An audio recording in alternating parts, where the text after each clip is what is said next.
Dr. Ranjana Srivastava is an experienced oncologist. Her patients want to ask the same question. Will this cancer kill me? Is this cancer too far advanced that no treatment will help? Will the treatment be terrible, too much for me? She has spoken here in St. Michael's on 2 occasions, and you heard me speak with her about one of her books, Tell Me the Truth, some time ago. And many of you, no doubt, have seen her appear on television many times.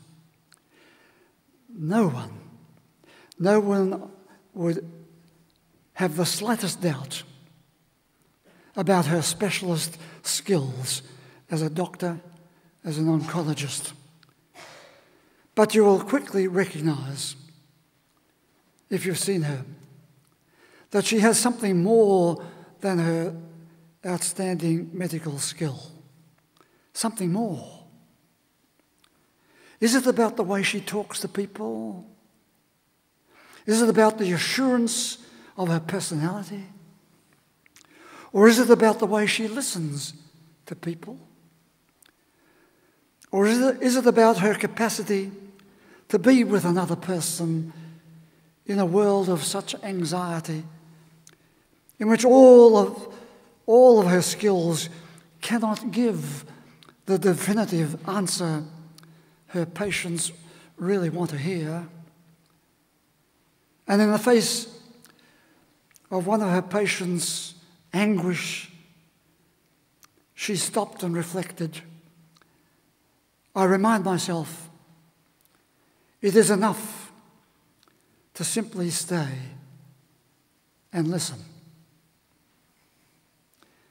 In the corridors of people claiming to be experts in this and that, we might be astonished at how some are not good listeners. Some don't listen. Some are too full of what they have to say or what they need to say, and they don't want to listen, so it would seem. And so these days of high skills in just about everything, we go back to simple things like teaching people listening skills. Whether you are a surgeon or a judge, a teacher or a student, a father or a child, the airline pilot or the passenger, the husband or the wife, you may hear the words, but not hear the message. People say to me, surely you don't have time to listen to my whinging? And they're right. If I am at that time engaged in other tasks, they're right. But if those same people were to say to me, do you have some time to listen? Then I'm in a position to respond. Am I the right person? Do I have the appropriate skills? Is this the right time? And if I have the skills, of course. If I have the time, of course. If we're the right people in the right place, of course. We will have a situation where a conversation, I hope, a good conversation will take place. Through and through the human being's search, there's that quest for someone to listen. Down the ages, in the religious quest, there have been people searching, hope, a desire that in their anxiety there is someone out there, something out there, someone who will listen. And so Psalm 77 said, my version of it, so I watch for this God in the world home I live in In every caring presence, I look for him. I wait. God, I watch for you. Are you there?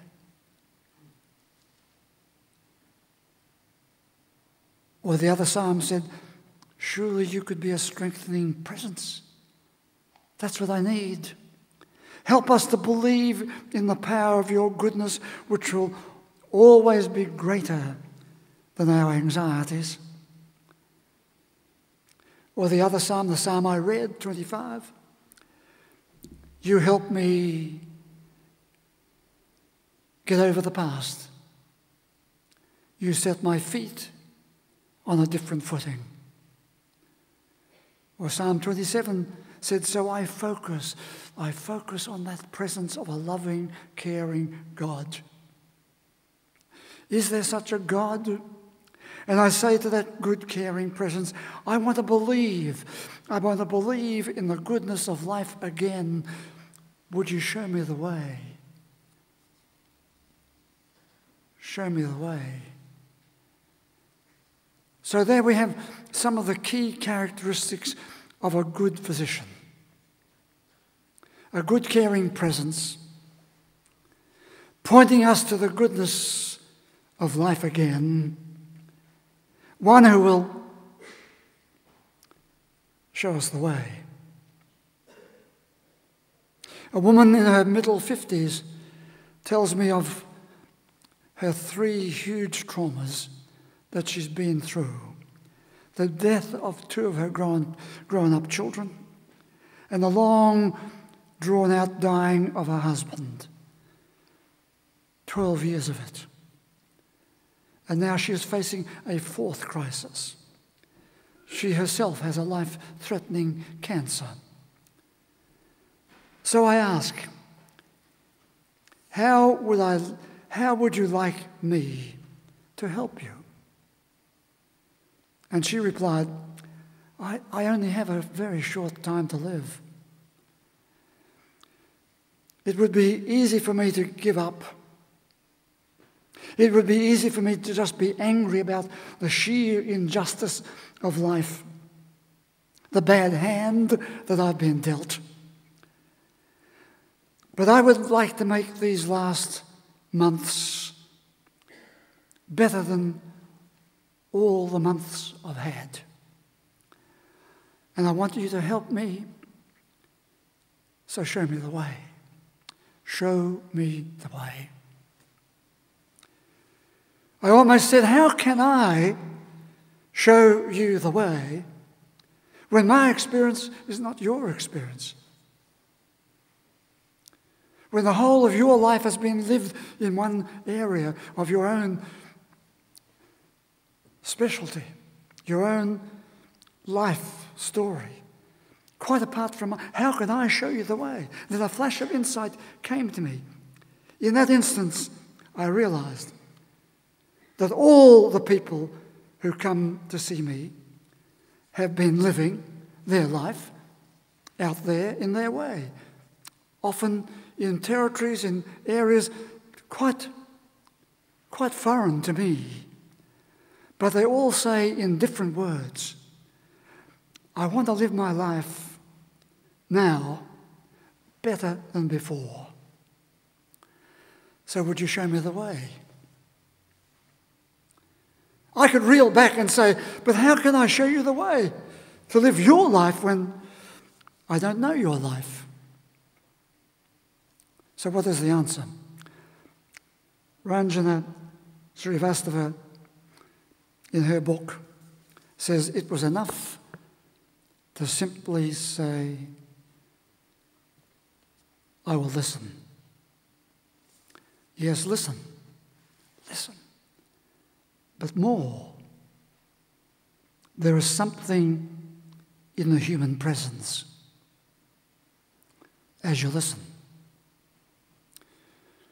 The sages of the Old Testament told us to wait and learn of that presence greater than ourselves, greater than any presence of ours. Dr. Raymond Tallis, in his remarkable little book called Hunger, wrote about a hidden reality that is potentially present in everyone's life. The hidden reality of that inner expectation and hope. The hidden reality of an unspoken kindness and support from other people. The hidden reality of our own resilience.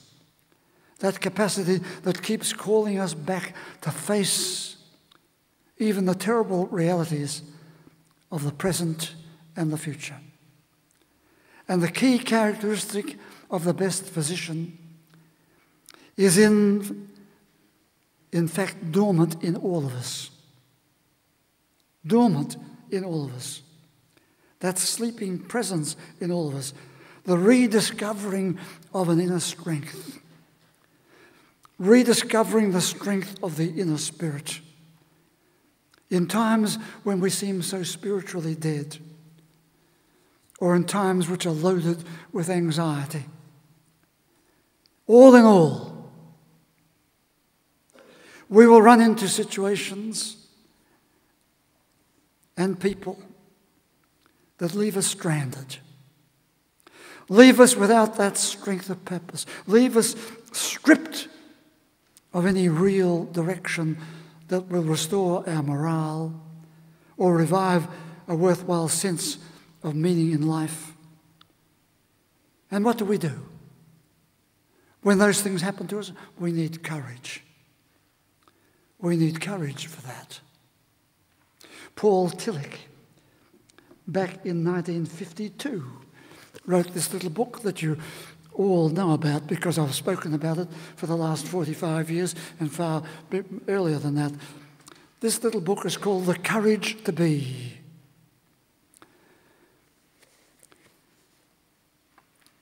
It is only one of several books that this man wrote that would identify him as one of the most incisive existential theologians of the 20th century. Next month, October the 22nd, will mark the 50th year of his death. Isn't that curious? Isn't that something? That in the same month, two people who have been a constant presence in this church for these 45 years, Paul Tillich and Martin Buber, the great influences in my life. And in October, we will honour both of them with our gratitude.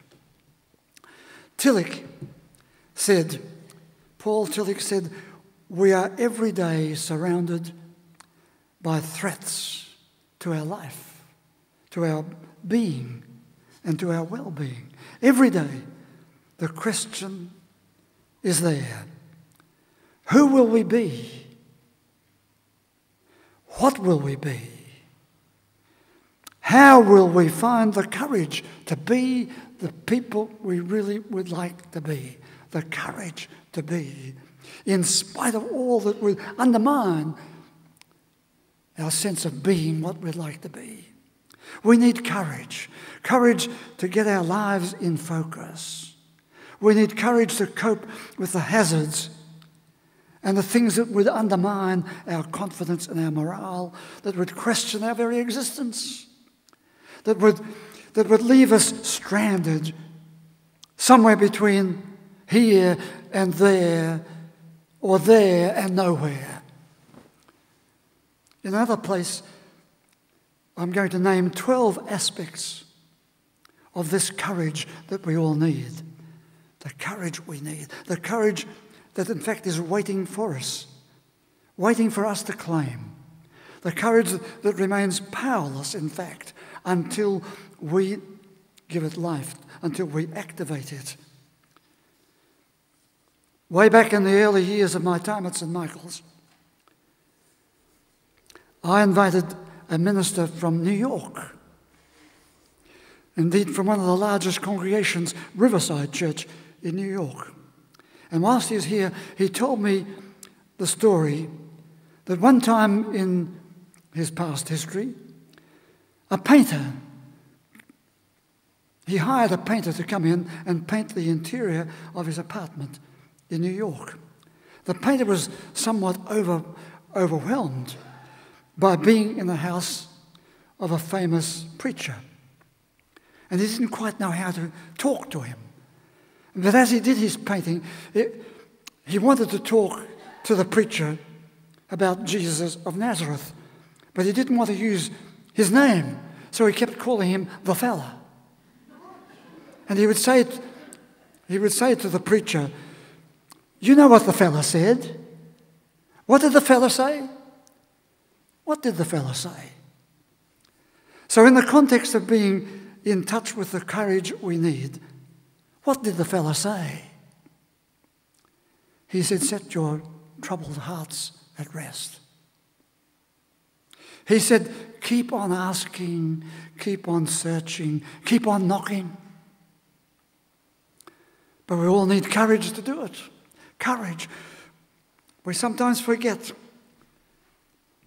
that we need the courage and we can help other people find the courage by listening, by being a good presence to them, by pointing them to a different way, by helping them make fresh contact with their own inner strengths of the human spirit, by reminding them of the power of resilience, a great gift. Even children can show us the gift of resilience. By revisiting the best symbols of new strength, new life, new hope, set here before us in the sacrament today. So we look to our doctors, the best physicians. Remember, each one of us carries within us the key characteristics we want our doctors to have. And just as we look to them to bring us the courage we need to face the issues of our life, so we can bring a little bit of courage to others. Many years ago, I wrote in one of the books in my library some words of Carl von Knebel. He wrote his words, spoke his words back in 1775. And they're such good words, I wrote them inside the cover of one of the books in my library. And these were the words he wrote: "Hope awakens courage. He who can implant courage in the human soul is the best physician." We are all carriers of the key characteristics of the best physicians. A good listener. Be a good listener. Be a good presence. Be one who points to a different way. Be one who encourages strength, resilience of the inner spirit. Be one who does something to implant courage in another person's soul. Hope awakens courage. He who can implant courage in the human soul is the best physician, is the best physician.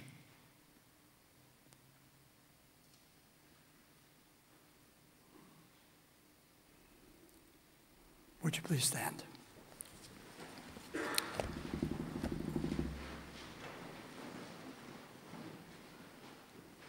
And so I invite you to gather round the holy table. Here are the symbols. Symbols that point us to a different way, to a hope, to courage.